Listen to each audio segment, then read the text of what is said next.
নমস্কার, welcome back to my channel. কেমন আছো সবাই? আজকে আমাদের জিম করবেটে এটা সেকেন্ড ডে। আমরা প্রত্যেকে সকালে উঠে স্নান করে একটা হেভি ব্রেকফাস্ট করে আমরা এখন জিপ সাফারির উদ্দেশ্যে রওনা দিচ্ছি। এই জিপ সাফারিটা ডিফারেন্ট টাইপস অফ হয়, সেই সমস্ত ইনফরমেশন এই ব্লগে আমি তোমাদের সঙ্গে শেয়ার করব। সবাই ব্লগটা কাইন্ডলি ফার্স্ট টু লাস্ট একদম দেখো, যাতে যারা এই রিসেন্ট বা কামিং ডেজে প্ল্যান করছো তাদের পক্ষে হেল্পফুল হয়।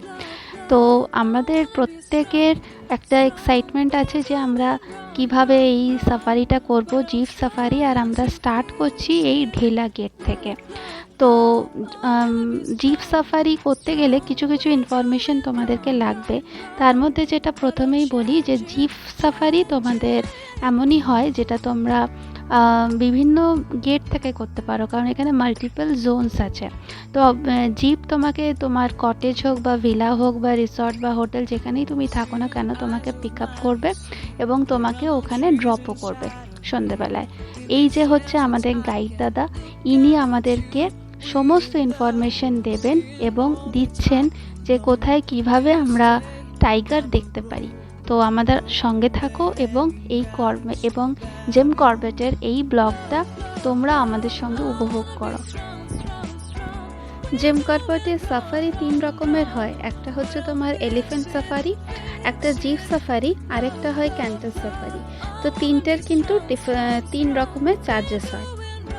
জিপ সাফারি করার জন্য তোমাদেরকে প্রথমে যখন এন্ট্রি নেবে সবাই কিন্তু নিজের নিজের আইডেন্টি কার্ড নিজের কাছে রেখো, যেমন আধার কার্ড বা ভোটার কার্ড এই ধরনের কিছু।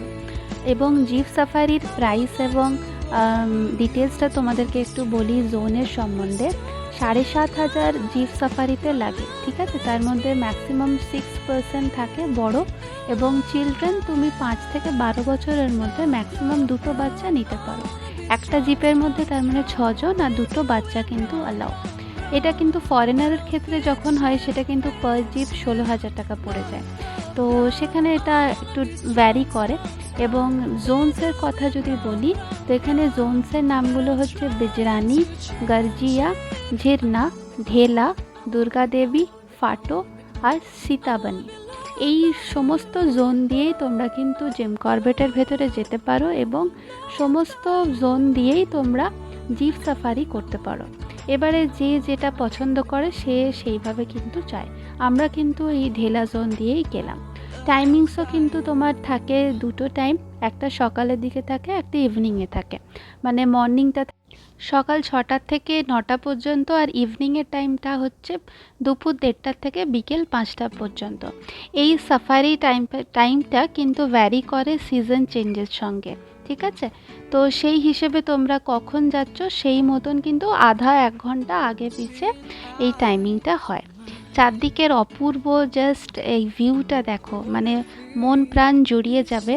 এই যে দেখো পাশেই একটা জিপও আমাদেরকে এখনই ক্রস করলো। তোমরা মাঝে মধ্যেই দেখতে পাবে যে তোমরা অন্য কারো ভিজিটার্সদের সঙ্গে আলাপ করছো বা তারা তোমাদের সঙ্গে করছে। তো এটা কোয়াইট কমন, মানে যেতে যেতে রাস্তায় দেখা হয়। কারণ 30টা করে 60টা এরকম জিপ সাফারি পার ডে হয়, ঠিক আছে। তুমি চাইলেই কিন্তু 2টো সাফারি একদিনেও বুক করতে পারো। সাপোজ একটা সাফারিতে তুমি বাঘ দেখতে পেলে না, তাহলে তুমি সেকেন্ডেরটাতেও গেলে। তো এইভাবে হয়। অনেকক্ষণ এদিক ওদিক ঘুরতে ঘুরতে দেখো এই জায়গাটা এসে দাঁড়ালাম। এই গাছটাতে কিন্তু বাঘের আঁচড়ের দাগ আছে। ঠিক যে জায়গাটায় দেখো আমি আঙুল দিয়ে দেখাচ্ছি, ওই জায়গাটাতেই ভালো করে দেখলে দেখতে পাবে যেখানটাতে বাঘের আঁচড়ের দাগ আছে।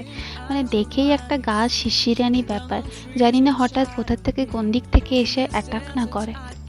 জঙ্গলের মধ্যে এমনি বিভিন্ন পয়েন্ট আছে যেখানে তোমাকে ড্রাইভার দাঁড়িয়ে পড়ে তোমাকে ডিটেলে দেখাবে, বোঝাবে সবটা। কিন্তু কিন্তু কিছু কিছু পয়েন্টে যেখানে চান্সেস অনেক হাই থাকে বাঘ দেখতে পাওয়া, যেমন আমরা এখানে একবার দাঁড়ালাম। এখানে যেমন দেখো এটা একটা গভর্নমেন্টেরই কোয়ার্টার বিল্ডিং হচ্ছে, যেখানে 24 ঘন্টা পাহারা থাকেন, ওনারা সার্ভিস দিয়ে যান।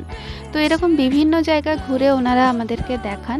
এবারে দেখো কপালের ওপরে, কারণ যদি লাকে থাকে তাহলে কিন্তু এই পয়েন্টের মধ্যেই কিন্তু দেখতে পাবে। আসলে বাঘ দেখতে পাওয়ার একটা বিশেষ ব্যাপার আছে, সেটা হচ্ছে বাঘ যখন জঙ্গলে ঘুমোয় না, তখন কিন্তু গোটা জঙ্গল ঘুমায়, আর বাঘ যখন জেগে ওঠে তখন গোটা জঙ্গল জেগে ওঠে। যখনই বাঘ এদিক থেকে ওদিক মুভমেন্ট করে না, তখনই কিন্তু বাকি জন্তু জানোয়ারদের মধ্যে একটা নিজস্ব সিগন্যাল ওদের এক্সচেঞ্জ হয়, মানে কোনো না কোনো আওয়াজ কিন্তু তারা নিজেদের মধ্যে একজন আরেকজনকে দিতে থাকে। সেটা বার্ডস হোক বা অন্য কোনো শিম্পাঞ্জি হোক, বাঁদর হোক, যে কোনো জন্তু জানোয়ারের মধ্যে, মানে তারা কিন্তু তখন সিগন্যাল পাঠায় যে তোমরা কিন্তু সজাগ হয়ে যাও, বাঘ কিন্তু এবারে অ্যাক্টিভ। তো এই ধরনের মুভমেন্টগুলোই কিন্তু তারা ক্যাচ করে এবং সেই মুভমেন্টগুলোতেই তারা বুঝতে পারে, মানে গাইডরা, যে বাঘ কিন্তু বেরোতে পারে বা টাইগার দেখার চান্সেস আছে। তো এই মুভমেন্টগুলোর জন্য এইভাবে বিভিন্ন জোনে দাঁড়িয়ে থেকে ওয়েট করা, যে যদি কোনো রকম মুভমেন্ট শুনতে পাওয়া যায় তাহলে সেইখানে চান্সেস আছে যে টাইগার ক্যান বি সিন। একটা স্পটেড ডিয়ার দেখতে পেয়েছি। জঙ্গলের মধ্যে বলে রাখি, এই রকম যখন জোনসে আমরা একদম নিস্তব্ধতার মধ্যে দাঁড়িয়ে আছি না, তখন সেফটির কথায় মাথায় আসে। সেফটি বলতে কি, এনাদের কাছে কিন্তু কোনো রকম ওয়েপন থাকে না, কিন্তু এনাদের সেফটি হচ্ছে এই গাড়িটা। গাড়ি থেকে কিন্তু তুমি নামতে পারবে না, একটা পাও নিচে রাখতে পারবে না, কারণ যতক্ষণ গাড়ির ভেতরে আছো, জিপের মধ্যে আছো, ততক্ষণই কিন্তু সেফ। তো এটা কিন্তু strictly prohibited during safari. Even গাইডও, ড্রাইভারও, কেউ কিন্তু গাইড কেউই কিন্তু জিপ থেকে নিচে নামতে পারে না, due to safety reason. After sunset কিন্তু এই ন্যাশনাল পার্কের মধ্যে থাকা স্ট্রিক্টলি প্রহিবিটেড, যার জন্য 5:30টার মধ্যেই কিন্তু প্রত্যেক জিপকেই বা ক্যান্টার বা যে কোনো সাফারি হোক, তাদেরকে কিন্তু ফিরে যেতে হয়। দেখো, এখন কিন্তু অনেকটাই বিকেলের দিকে, আমরা প্রায় আমাদের শেষের পর্যায়ে এসে পৌঁছেছি এই জোমের জার্নিতে। তো এটাও একটা সুন্দর জায়গা, যেখানে দেখো সামনে জল আছে এবং এখানেও কিন্তু চান্সেস আছে যে টাইগাররা এসে কিন্তু এখানে জল খেয়ে যেতে পারে। তো এইরকম বিভিন্ন ডিফারেন্ট জোনে কিন্তু দাঁড়িয়ে থেকে ওয়েট করে ঘন্টার পর ঘন্টা দাঁড়িয়ে থেকে তোমরা কিন্তু ধৈর্য ধরে কিন্তু বাঘের জন্য অপেক্ষা করতে থাকতে পারো, এবং কপালে যদি থাকে, বাঘ মামার দয়া যদি হয়, তাহলে কিন্তু নিশ্চয়ই বাঘ দেখতে পাবে। তবে হ্যাঁ, শীতকালে কিন্তু চান্সেস অনেক বেশি থাকে। তবে আবার বলবো, বাঘ দেখতে পাই বা না পাই, চারদিকটা এতটাই মনোরম, এত নিস্তব্ধতার মধ্যেও যে এত সৌন্দর্যতা লুকিয়ে থাকে, সেটা তোমরা এখানে না এলে কিন্তু বুঝবে না। ভ্যারাইটি জন্তু জানোয়ার সবই আমরা দেখতে পেলাম। তো তার মধ্যে ডিয়ারের সংখ্যাটাই বেশি, ইভেন এলিফ্যান্টও আমরা দেখেছি।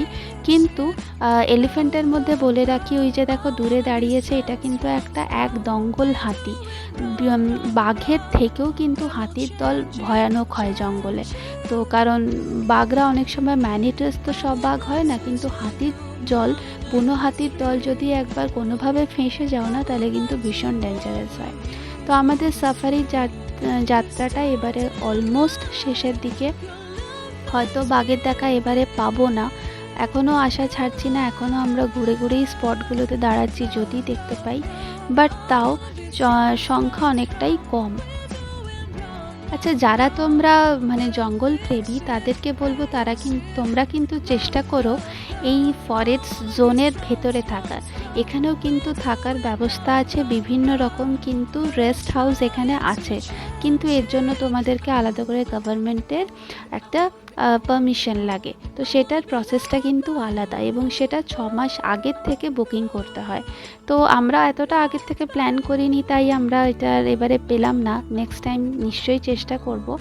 তো এইভাবেই আজকে আমাদের দিনটা কাটলো, অসম্ভব একটা সৌন্দর্যতার মধ্যে সারা দিনটা কাটালাম। বাঘ সত্যিই দেখতে পেলাম না, মনটা তো একটু খুঁতখুঁতানি আছেই, মন খারাপ লাগাও আছে, কিন্তু তাও প্রকৃতিকে এত কাছে থেকে অনুভব করতে পেরে মনটা সত্যিই ভরে গেল।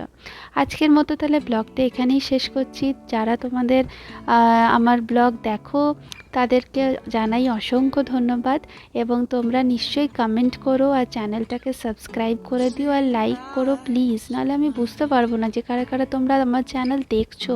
তো প্লিজ সবাই মিলে সাপোর্ট করো, যাতে আরও এগিয়ে যেতে পারি। সবাই খুব ভালো থেকো, আবার দেখা হবে পরের ব্লগে। সবাই খুব ভালো থেকো, টাটা।